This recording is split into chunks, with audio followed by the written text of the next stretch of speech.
Record Edit. Ah, tá. Começou, peraí.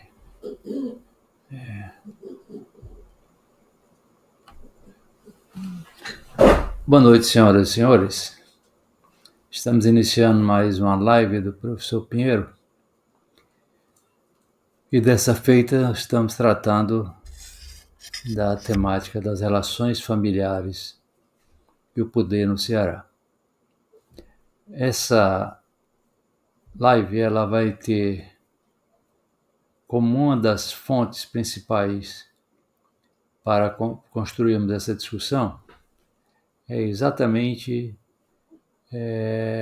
examinar também as cartas de Sesmarias, mas também examinar um trabalho que eu publiquei já há alguns anos, minha tese de doutorado, que chama Notas sobre Formação Social do Ceará, em que nós fazemos toda a discussão sobre como as relações familiares, os casamentos e o parentesco favoreceu, por exemplo, o acesso à terra e também favoreceu o acesso às patentes militares. Digo eu, examinar a Constituição do Poder Local passa necessariamente por entender as relações familiares no Ceará. Examinarei hoje, dentre outras famílias, a família Sá e a sua parentela. Certo? Eu vou começar examinando a situação de Leonardo de Sá. Leonardo de Sá foi eleito vereador em 1701. Ele era pernambucano, chegou ao Ceará por volta de 1670, portanto foi eleito 30 anos depois vereador, como soldado do Forte Nossa Senhora da Assunção, sob o comando dos capitães Domingos Gonçalves Freire e de Francisco Nogueira Leonardo. Pertencia à tropa regular, portanto, era membro da tropa paga. Leonardo tornou-se um dos grandes proprietários de terra no Ceará entre 1682, veja, ele chegou aqui em 1670. Em 1682 e 1706, ele recebeu 5 cartas de Sesmarias em várias regiões da capitania. Em 1682, com patente de soldado do forte, recebeu apenas Sesmaria no rio Chuá, no rio Silpé, próximo à fortaleza.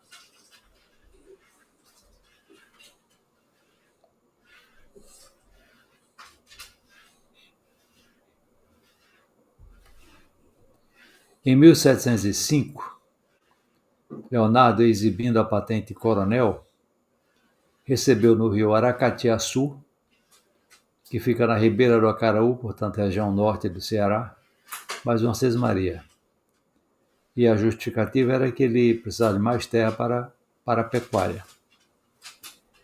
Na condição de coronel e vereador, Leonardo de Sá teve acesso a mais 5 cartas de Sesmarias, das 4 estavam situadas na ribeira do rio Acaraú. Então, a maioria das cartas dele está exatamente na ribeira do Acaraú.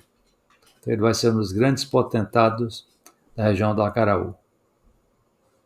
Isso está muito bem retratado pelo padre Sadoc, Francisco Sadoc, no estudo sobre a história da religião na Meruoca.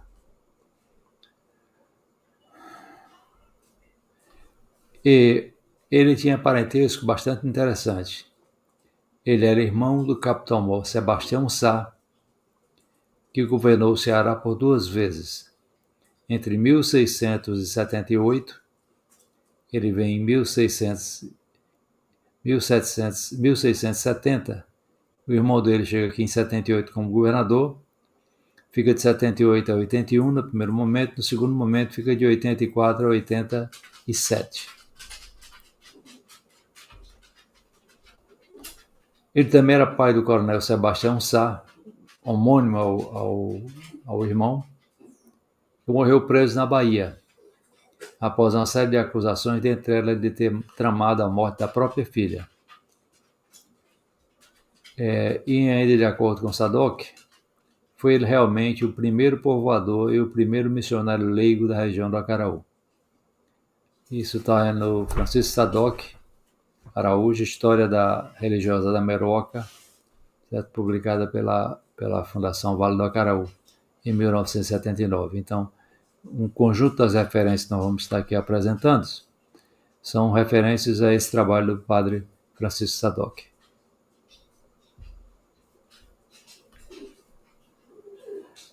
O outro vereador do mesmo período chamava-se Antônio da Costa Peixoto. Era português, chegou ao Ceará em 1676 e ainda de acordo com Sadoc, foi um dos homens influentes nos primórdios da organização política e civil da capitania de Ceará, tendo sido eleito vereador nas primeiras eleições realizadas no Ceará para a constituição do primeiro Senado da Vila de Cearense.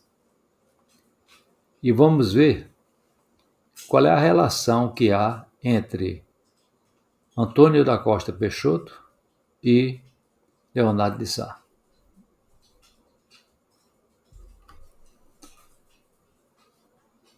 A primeira carta de Sesmaria solicitada foi em 1694 no Rio Curu, do Antônio da Costa Peixoto. E a necessidade era a necessidade de terras para criar gado. Em 1702, fazia mais um pedido de uma sesmaria às margens do rio Acaraú, justamente por Maria de Sá. Maria de Sá era mulher do capitão Félix da Cunha Linhares, um dos grandes proprietários da região norte da capitania de Ceará, e Nicolau da Costa Peixoto. Então fique atento a esse conjunto de nomes. Maria de Sá, Félix da Cunha Linhares, Nicolau da Costa Peixoto e Antônio Peixoto. Maria de Sá era filha de Leonardo Ribeiro de Sá, que era cunhado de Nicolau. Por sua vez, Nicolau era filho de Antônio Costa Peixoto. Então veja aí o emaranhado das relações familiares. No mesmo dia, mês e ano, na ribeira do Acaraú, o já então vereador solicitava mais uma carta de Sesmaria juntamente com o Leonardo Ribeiro de Sá. Aqui eu estou citando as datas de Sesmarias, certo? O volume 2, publicado em Fortaleza. O vereador, em 1712, solicitava uma nova carta de Sesmaria, entre os rios Traíra e Mundaú. Certo? E, mais uma vez, são as relações familiares que aparecem como justificativa ao afirmar que as terras já estavam sendo ocupadas por seu genro, Antônio Marques. Então, aí veja a relação familiar entre Antônio Peixoto e Antônio Marques.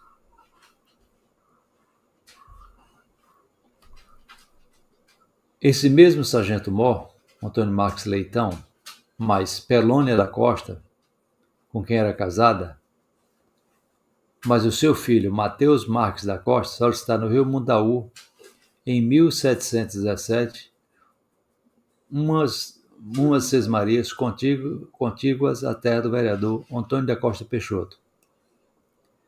Pelônia, na verdade, chamava-se Apolônia, e era uma das filhas do vereador Antônio da Costa Peixoto. Então veja aí, Antônio Marques Peixoto, que era filho de Mateus Marques, com seu filho Mateus Marques da Costa, solicitava no Rio Mundaú, em 1717, uma sesmaria contígua às terras do vereador Antônio da Costa Peixoto. E Pelônia, ou Apolônia, era uma das filhas do vereador Antônio da Costa Peixoto. Então, aí a gente vê claramente como as relações familiares elas foram extremamente importantes para garantir o acesso às sesmarias pelo determinado grupo de pessoas.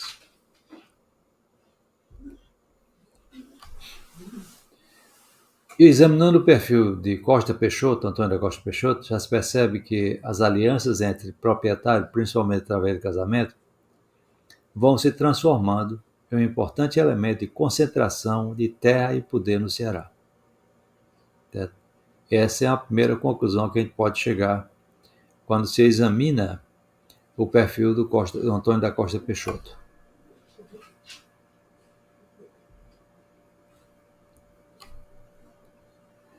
E aí, nós levantamos uma hipótese importante para entrarmos na segunda parte da live. A nossa hipótese é que a Câmara, ou as câmaras, a Câmara se transformou em importante núcleo do poder local sob domínio dos pecuaristas. Então, esse é um dado importantíssimo. A Câmara, enquanto um espaço do poder local sob domínio dos pecuaristas. Nós traçamos o perfil dos vereadores da primeira Câmara do Ceará, que ficava dançando entre Fortaleza e Aquiraz, e mais de 85% se identificava como pecuarista criador de gado. E veja, o procurador da Câmara, o capitão Rodrigo da Costa Araújo, e o padre Manuel Geraldo da Costa, em 1707 solicitaram uma carta de Sesmaria, informando que essas terras estavam contíguas às suas e que os seus gados já utilizavam como área de pastagem. Então era sempre esse processo em que você vai incorporando cada vez mais terras, justificando que as terras já eram utilizadas pelos seus gados, como área de refrigério, que era o termo usado. Em 1713, aí também é interessante perceber como também é possível ver a construção das famílias, da relação entre os conquistadores e os povos originários. Esse é o caso do capitão Rodrigo da Costa Araújo, de quem nós estamos falando. Foi escolhido procurador da Câmara de Aquiraz, já era detentor de 2 sesmarias. Em 1727 foi registrado o batismo da sua filha Ana. Ana era filha de um índia livre serviçal do coronel Rodrigo. E no ano seguinte foi a vez de seu filho José. Certo? Então, também é interessante perceber como as relações familiares vai articular a relação dos conquistadores com os povos originários. Não só a população africana e afrodescendente, como já demonstramos na pesquisa sobre registros batizados e casamentos, mas também alguns setores da população da classe dominante local, que estavam em constituição os grandes proprietários de terra e gado.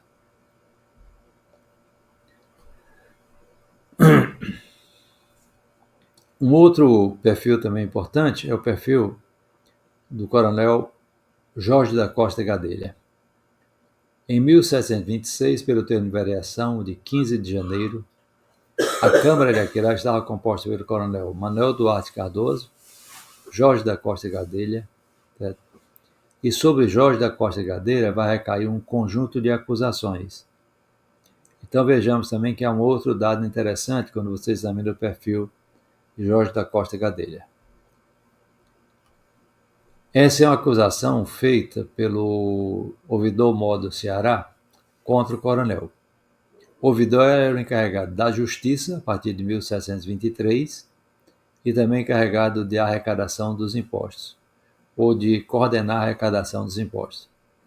Então diz ele, o coronel Jorge da Costa Gadelha teve uma participação destacada na política, tendo posições importantes, seja nas duas câmaras, como também na corporação militar durante o governo Manuel Francês, 1720-1726. Isso digo eu.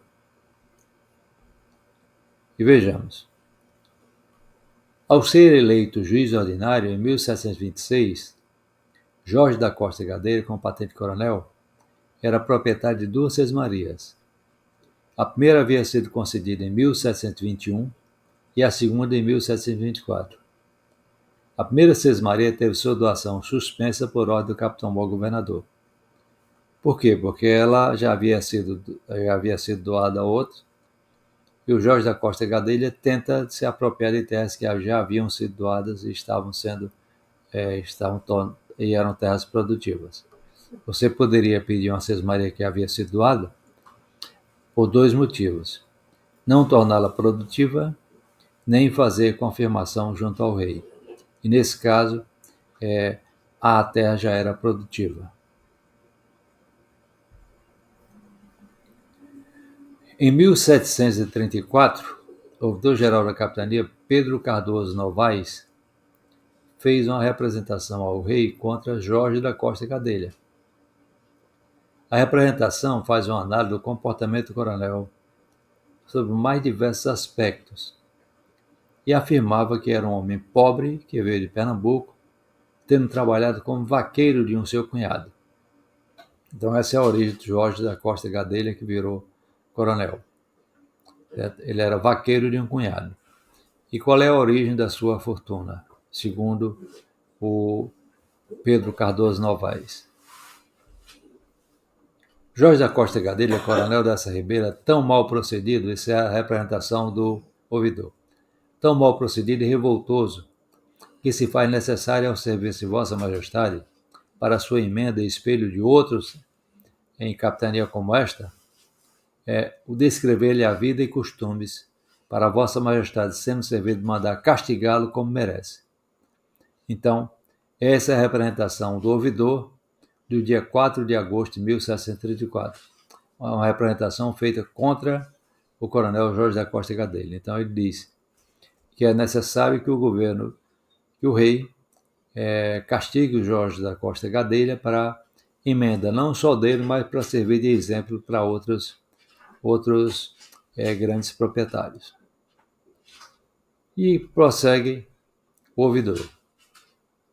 Diz ele: pois vindo este homem das partes de Pernambuco, muito pobre, e só com um crioulo, seu ou alheio, por mortes e outros crimes, e estando a ser vaqueiro do seu cunhado Antônio da Costa Barros, lhe roubou a fazenda, falsificando a marca com que ferrava os gados, e com isso se foi alando, isso é, foi voando, levantando voo. Casou-se com a neta de uma índia cabocla. Então ele vai fazendo uma série de denúncias, inclusive com a visão preconceituosa por ele ter casado com a neta de uma índia, certo? O que era algo desqualificante naquele período, a perspectiva da classe dominante nascente local e da burocracia portuguesa, certo? Então ele vai acusar de ter roubado a fazenda, falsificado a marca para marcar o gado, ferrar o gado, certo? E casou-se com a neta de uma índia cabocla. E prossegue mais o ouvidor. E aí, digo eu, a denúncia colocava sob suspeição a própria patente de coronel da cavalaria, concedida pelo capitão-mor governador, ao afirmar que, essa é a acusação do ouvidor, conseguiu ser coronel dessa ribeira por 12 cavalos, que deu ao capitão-mor dessa capitania, pela patente, sem ter mais serviços. E com este posto fez muito soberbo, descompondo e se vidijando os homens do seu regimento. Isso é, aí mais uma aparece como acusação de que o Jorge da Costa Gadelha era um embuste. Ele virou coronel sem ter serviços prestados ao rei, mas comprou por 2 cavalos, certo? Que ele deu ao capitão-mor da capitania, pela patente. Porque a condição de você receber patente, porque essas patentes, não necessariamente, elas eram remuneradas, elas não eram remuneradas, só eram remuneradas as patentes daqueles que pertenciam à tropa paga, certo? À tropa regular. Certo? As patentes eram muito mais honoríficas do que para garantir. O Gabriel Parente faz um estudo importante sobre como se dá a nobilitação da nobreza da terra. Certo? E um dos aspectos de nobilitação da nobreza da terra se dá exatamente pelas patentes militares. Então, era a partir do serviço prestado na guerra contra as populações originárias, na conquista do território cearense, que muitos vão receber patentes, certo? Ou em outras atividades que prestam serviço ao rei. Certo? Por exemplo, muitos receberam patente em função da participação da guerra para a expulsão dos holandeses. Certo? Então, eram serviços prestados ao rei e, portanto, recebiam como recompensa, certo? A patente. E foi o caso de vários, certo? E ele está dizendo que o Jorge da Costa Gadelha não teve esse percurso.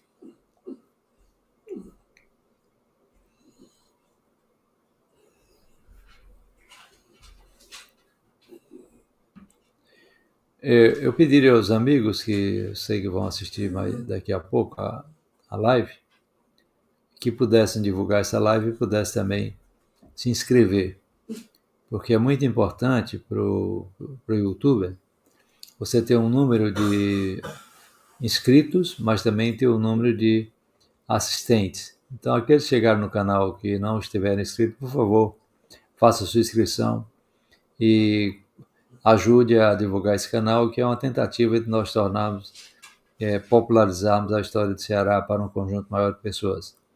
Já estamos hoje o canal é pequeno, mas já estamos hoje com 1.105 inscritos, certo? E temos uma visualização relativamente boa de pessoas. E o mais incrível, mais da metade das pessoas que visualizam o canal não estão inscritas ainda. Portanto, eu pediria àqueles que visualizam o canal que possam se inscrever.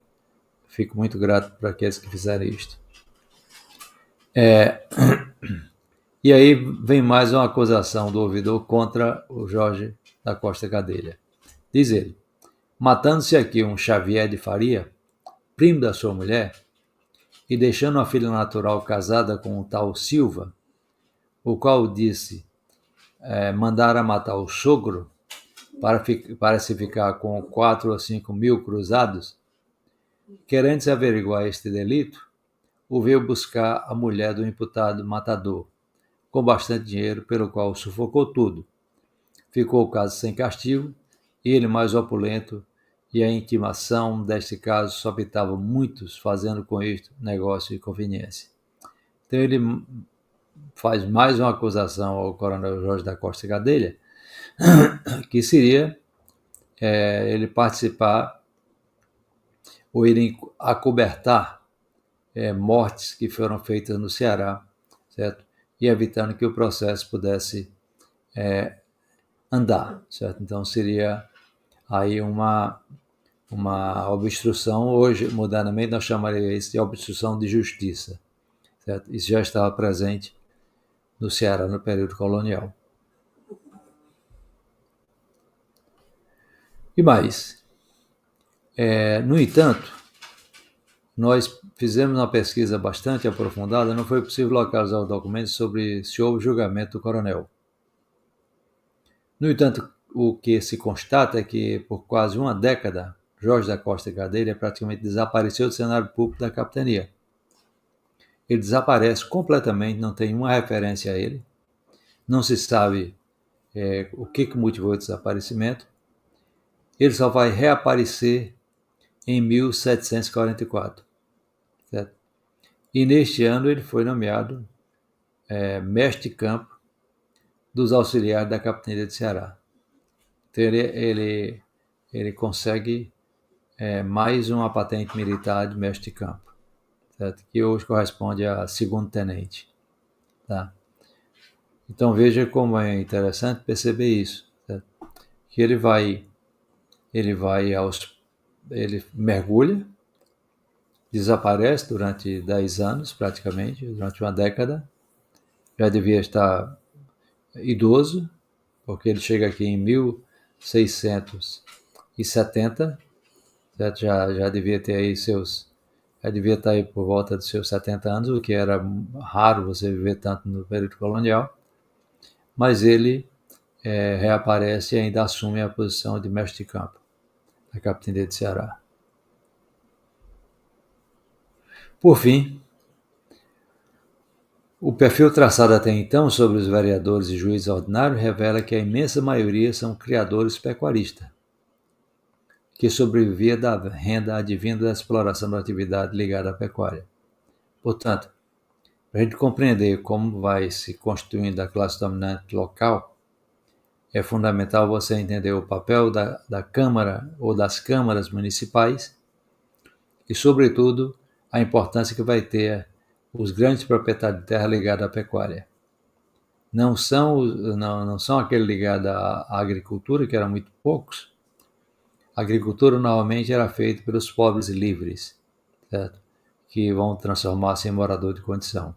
Mas são os pecuaristas que vão ocupar esses cargos estratégicos, tanto na Câmara certo? Como juiz ordinário, que era o vereador mais velho eleito pela Câmara, como várias funções importantes que vão ser criadas pela burocracia portuguesa aqui no Ceará. Era isso que eu queria conversar com vocês. Espero que vocês tenham gostado, que possam assinar o canal e possa também divulgar. Muitíssimo obrigado e uma boa noite para todos vocês. Boa noite.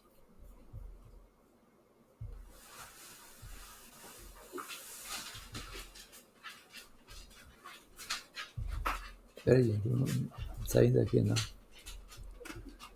Não, só de